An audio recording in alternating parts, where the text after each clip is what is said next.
제사와 한국 땅을 위한 헌납기도 1955 8월 2일 화요일. 글 김대연 한국교회역사위원회 전문가 일러스트레이터 이인규 한국교회역사위원회 헌납의 의미. 헌납은 우리 교회에서 아주 고귀한 행사로 다음과 같은 의미가 있다. 헌납은 어떤 것을 주님께 바치거나 봉헌하는 또는 하나님의 왕국 건설에서 특정한 목적을 위해 어떤 것을 구별하는 행위이다. 이것은 공식적이며 절차에 따른 기도 행위를 통해 이뤄지는 신권 기능이다. 예수 그리스도 후기 성도 교회의 회원들에게 헌납은 적어도 두 가지 명백한 기능을 갖는다. 첫째는 원하는 목적을 촉진하는 성스러운 공간 또는 시간을 규정하기 위해 하늘에서 힘을 불러내린다. 둘째는 참가자들이 헌납된 물체 또는 행동의 의미에 자신들의 영혼을 집중시키며 그들을 봉헌한다. 이렇게 해서 세상적인 것이 성스러운 관계 속으로 들어오며 하늘의 축복을 간청하여 하늘과 땅의 힘이 합쳐져 의로운 사업을 일으킨다. 땅과 나라도 신성하게 지정된 목적을 위해 헌납될 수 있으며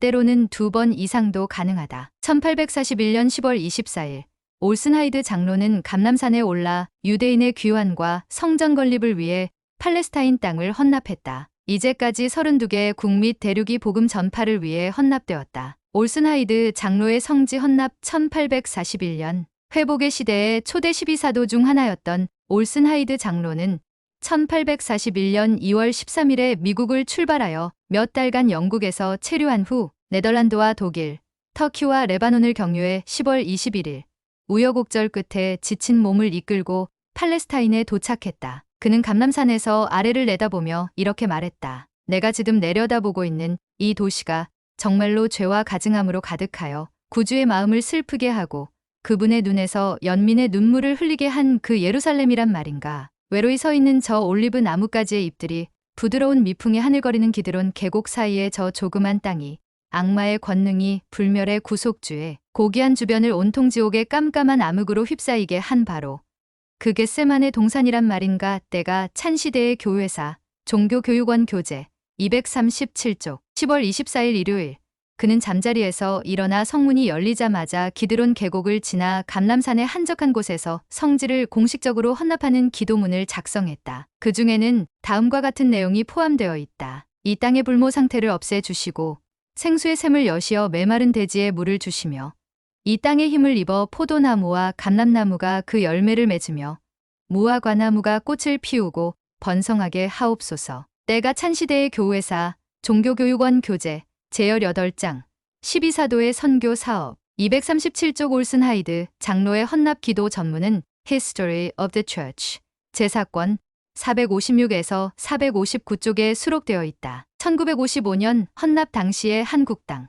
헌납 기도에는 헌납 대상에 대한 기도하는 사람의 생각과 감정이 나타나기 마련이며 이를 바탕으로 축복을 간구하고 때에 따라서는 약속과 예언이 추가된다. 그렇기에 시연으로 성지를 미리 보았던 올슨 하이드 장로도 미국 출발 후 9개월 만에 성지를 직접 보고 영감에 따라 기도했을 것이다. 한국을 헌납한 조셉 필딩 스미스 회장이 서울에 도착한 것은 1955년 8월 1일이다. 헌납은 그 다음 날에 바로 진행되었다. 공항에서 숙소로 오며 거리와 사람들을 본 그는 남산에서 시내를 내려다보던 그는 어떤 기분을 느꼈을까?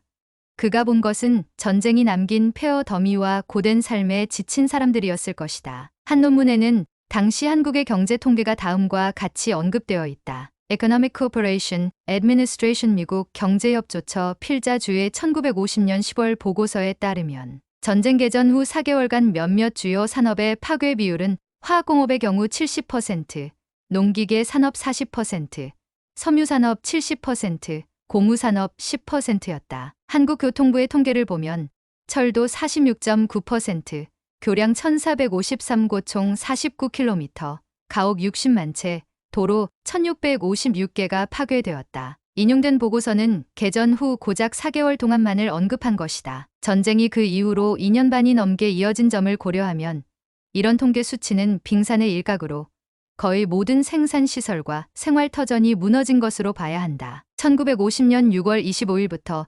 1953년 7월 27일까지 3년간의 전쟁이 끝난 후 국제연합은 한국의 부흥과 재건을 위해 UNKRA 국제연합 한국재건단이라는 기구를 설립한다. 그곳의 조사단 일원으로 1950년 10월에 방한한 벵갈리 메논 위원인도 국방장관 및 유엔 수석 대표는 다음과 같이 유명한 말을 남겼다고 한다. 이 나라 사람들은 중세시대에 살고 있다. 과연 쓰레기 더미에서 꽃이 피어날 수 있겠는가?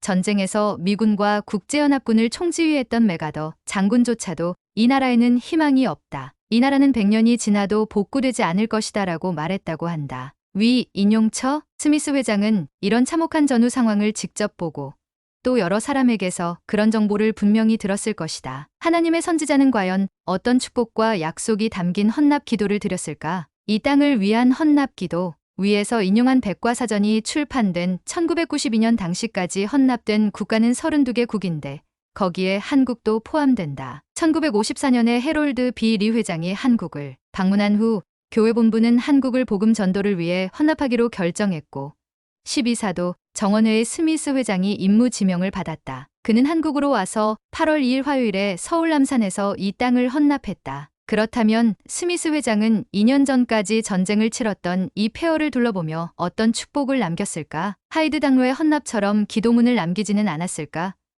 필자는 대학 시절인 1986년에 그 질문을 편지에 담아 교회 역사부에 보냈는데 역사부는 이렇게 회신했다. 귀하의 편지에 회신을 보냅니다. 우리는 한국 땅의 헌납에 관한 처치 뉴스 기사 2건을 복사해 보냅니다. 하지만 기도를 적은 문서는 찾을 수는 없었습니다. 또한 다른 두 기사와 The Church Encounters Asia라는 책의 한 단원을 복사해서 동봉합니다. 교회 역사부에서 필자에게 보낸 서신. 1986년 7월 23일. 기도문이 없어 헌납 기도에 대한 모든 것을 알 수는 없지만 위 편지에 언급된 The Church Encounters Asia에 언급된 참석자의 증언을 통해 짐작해 볼 수는 있다. The Church Encounters Asia는 1965년부터 1968년까지 한국 선교부 제2대 회장을 지낸 스펜서 J. 팔머가 쓴 책이다. 그는 귀환한 후 얼마 지나지 않아서 즉 1970년에 이 책을 출판했다. 이 서적은 우리 교회가 아시아의 여러 나라에서 시작된 초기 역사를 다룬 귀중한 사료이다. 그 책의 한국 편에는 이렇게 기록되어 있다. 헌납에 참석했던 로드니 W. 파이에 따르면 이 기도에는 큰 권능이 가득했다고 한다. 스미스 회장은 이 땅이 사탄의 사슬에서 자유롭게 되고 예수 그리스도의 복음 전파를 통해 택함받은 땅이 되도록 문자 그대로 사탄에게 명령했다. 그는 특히 그 당시까지 군대 조직의 책임 아래 있던 한국 회원들에게 축복이 내리고 자신을 잘 준비하여 그 나라가 진리를 받아들이게 하는 책임을 감당하도록 기도했다. 한국 근대사를 얼룩지게 했던 정치적, 경제적, 사회적 격변을 참석자 모두가 인식할 기회가 되었다. 스미스 회장은 안정이 다시 찾아올 것이라고 약속했다. 참석자들은 복음이 그 나라에서 최소한 전파되기 시작할 것이라는 안도감을 느꼈다. 앞편 왼쪽부터 로드니 W. 파이 한국 군인 책임자, 크리스 E. 케이스, 김오직, 조셉 필딩 스미스 회장, 로버트 H. 슬로버 극동 군인 책임자, 훗날 한국 선교부 3대 회장, 힐튼 A. 로버슨 북극동 선교부 회장, 뒤시얼 왼쪽부터 이석구, 버논 J. 팁톤, H. 그랜트 히톤 당시 새로 조직된 남극동 선교부 회장 배경에 보이는 민둥산이 당시 상황을 대변하는 듯하다. 헌납 기도를 마치고 언덕에서 내려왔는데 한 소년이 Children's Friend라는 잡지를 들고 서 있었고 거기에는 나에 관한 이야기가 실려 있었다. 그 소년은 내게 그 기사를 보여주며 말했다. 여기 보세요. 회장님에 대한 얘기가 다 실려 있어요. 회장님이 어젯밤에 저를 집사에 성임하셔서 이제 저도 교회를 도울 수 있어요. 나는 눈물을 흘리며 그 소년을 안아주었으며 이렇게 훌륭한 사람들이 있는 그 땅에 부여된 특권에 대해 주님께 감사드렸다. 이들 동양의 여러 나라에서 선교 임지의 아들을 보낸 어머니들께 특히 아버지들께 드릴 말씀이 있습니다. 아들들이 극동으로 부름을 받아 일본이나 한국, 극동의 섬들에서 봉사하게 되었다고 실망하지 마십시오. 그 땅에서 교회에 들어온 사람들은 우리처럼 선한 사람들입니다. 그들이 예수 그리스도의 복음을 받아들이면 우리만큼이나 선한 사람들입니다. 조셉 필딩 스미스 1955년 10월 연차 대회 보고 43쪽 12사도 정원회의 스미스 회장은 솔트레이크 시티에서 기차를 타고 출발해 샌프란시스코에서 배편으로 하와이에 들러 성도들을 방문한 후 다시 배편으로 일본으로 가던 중이던 1955년 7월 7일에 79세 생일을 맞았다. 3주 이상 집을 떠나 있던 그는 이제 갓 집사에 성임된 증손자뻘 소년을 안고 어떤 의미의 눈물을 흘렸던 것일까? 혹시 미대륙을 방문하신 예수께서 어린아이들을 하나씩 안으시고 축복하시고 기도하신 후 흘렸던 눈물과 비슷하지 않았을까 생각해 본다. 제3리파이 17장 21에서 22절 참조. 아마도 이 참혹한 땅에서 살아가야 하는 이 천진난만한 소년에 대한 연민과 복음 안에서 훌륭한 사람으로 성장해 주기를 바라는 희망이 뒤섞여 있었을 것이다. 스미스 회장은 하나님의 선지자로서 그 뒤에 곧 개최된 연차 대회에서 동양에는 하나님의 훌륭한 자녀들이 많이 있고 그곳에서 선교사로 봉사하기를 주저하지 말라고 힘주어 말했다. 킹클리 회장의 회고, 이런 기도가 헌납 이후로 이 땅에 준 영향력의 정도는 오로지 하나님만이 아시겠지만 분명한 것은 주님의 선지자가 드린 기도는 이 땅을 뒤덮은 어두운 구름을 물리치는 계기가 되었을 것이다. 조셉 필딩 스미스 회장을 개인적으로 잘 알았고 훗날 스미스 회장 아래서 12사도 정원의 일원으로 함께 봉사하고 또 그 이후 교회 회장이 된 고든 비잉클리 회장의 이런 회고는 되풀이해서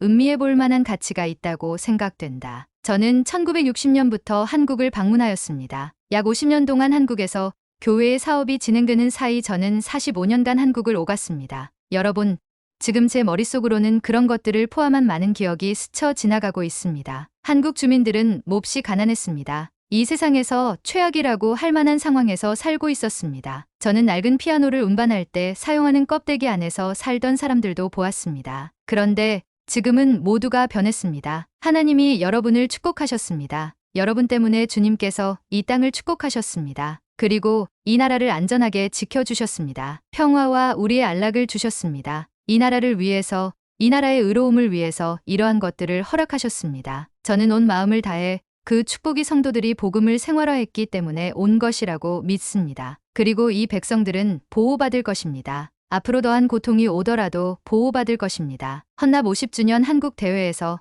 리아호나 2005년 9월호 지역 소식 23에서 24쪽